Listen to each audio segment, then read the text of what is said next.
Le résumé complet de l'actualité boursière du jour proposé par Pauline Gratel. Bonsoir Pauline. Bonsoir.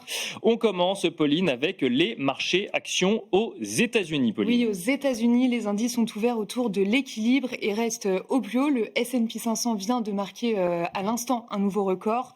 Au Royaume-Uni, le FTSE a inscrit également un nouveau record. Les autres indices européens sont globalement dans le vert en cette fin de semaine. Le CAC 40 qui cédait du terrain ce matin évolue finalement autour de l'équilibre et même légèrement positif.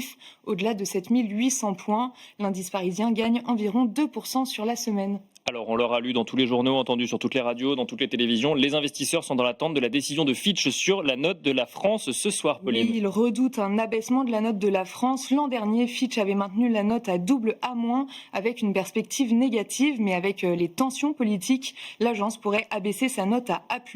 Ce n'est qu'une première étape, car on attend aussi les notes de Moody's le 24 octobre, puis celle de S&P le 28 novembre. Est-ce que cette attente fait bouger les marchés obligataires, Pauline ? Le rendement américain à 10 ans est stable autour de 4,05%. En Europe, le rendement allemand se tend un petit peu autour de 2,70% et le rendement français de même échéance suit la même tendance et évolue autour de 3,50%.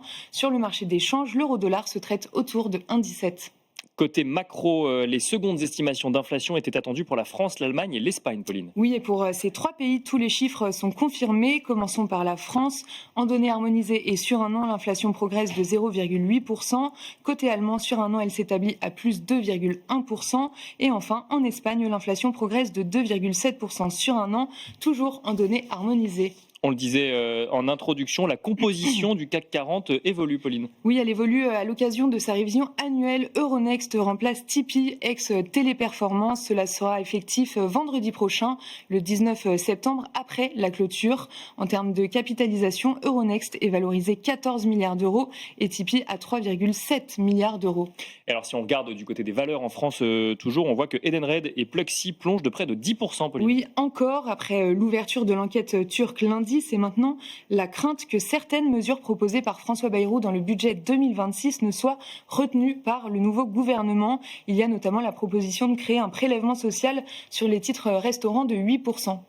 Toujours côté valeur, mais aux États-Unis à présent, Adobe publiait ses résultats hier soir. Le groupe fait état de résultats supérieurs aux attentes pour le trimestre clos. Les revenus de Adobe s'établissent à près de 6 milliards de dollars, ce qui correspond à une croissance de 10% à taux de change constant. Le titre est à l'équilibre à Wall Street. Et on finit avec l'agenda de la semaine prochaine, Pauline. L'événement de la semaine prochaine, ce sera évidemment la réunion de politique monétaire de la Réserve fédérale américaine mardi et mercredi, qui devrait baisser ses taux de 25 points de base selon les analystes.